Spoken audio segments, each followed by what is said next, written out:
નાના બાળકોમાં મચ્છર કરડવાથી સ્કિન ઉપર એલર્જી થવું એ બહુ જ કોમન વસ્તુ છે. તો આજે આપણે આ વિડીયોમાં જાણશું કે એના લક્ષણો શું છે અને એનાથી બચવા માટે તમે શું કરી શકો છો. હું છું doctor Nitisha Agrawal, skin and spine clinic Kudasan, ગાંધીનગરમાં as a skin and hair specialist practice કરું છું. તો દોસ્તો, જ્યારે પણ આપણને મચ્છર એક જગ્યાએ કરડતું હોય તો જો તમારી સ્કિન સેન્સિટિવ હોય કે જો તમને એલર્જીનો પ્રોબ્લેમ હોય કે એલર્જીનું પ્રમાણ વધારે હોય તમારા શરીરમાં, તો તમને એક મચ્છર કરડવાથી પણ તમને શરીર ઉપર બીજી જગ્યાએ એનો રિએક્શન કે એલર્જી થઈ શકે છે.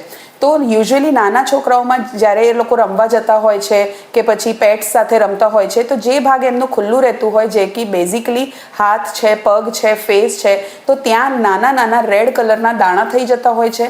એમાં એક્સ્ટ્રીમ તમને ઇચિંગ એટલે કે ખંજવાળ આવતી હોય છે. અમુક વાર વધારે પડતું ખંજવાળ કરવાના લીધે ત્યાં એના ડાઘા રહી જતા હોય છે અથવા પોપડીઓ બની જતી હોય છે.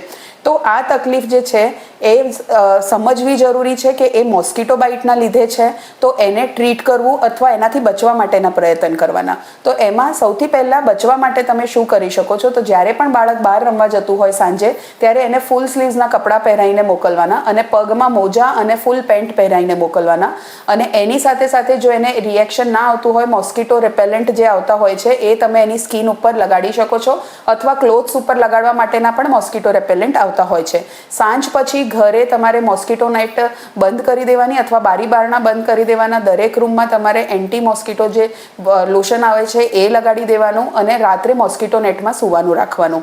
અને જ્યારે પણ તમને મોસ્કિટો બાઇટ થઈ જાય તો એને ખંજવાળવાનું નહીં નખથી કે કોઈ પણ ધારવાળી વસ્તુથી, નહીં તો ત્યાં ડાઘો રહી જશે. આની ટ્રીટમેન્ટમાં સૌથી પહેલાં તમે એ કરી શકો છો કે સુધિંગ એજન્ટ એટલે કે કેલેમાઇન લોશન તમે લગાડી શકો છો, જેથી એની ઇચિંગ કંટ્રોલમાં આવી જાય. અને જો એનાથી પણ ફેર ના પડે તો ડર્મેટોલોજીસ્ટની સલાહ લઈને એની ઉપર લગાડવા માટેની ક્રીમ્સ અને ખંજવાળ ઓછી કરવા માટેના ટેબ્લેટ્સ અથવા લોશન લખાવી શકો છો. તો દોસ્તો, આવી તકલીફ જો તમારા બાળકોમાં થતું હોય તો એ તકલીફ તમારી મોસ્કિટો બાઇટ એલર્જીના લીધે છે અને એની માટે તમારે ડર્મેટોલોજીસ્ટની સલાહ લેવી જરૂરી છે.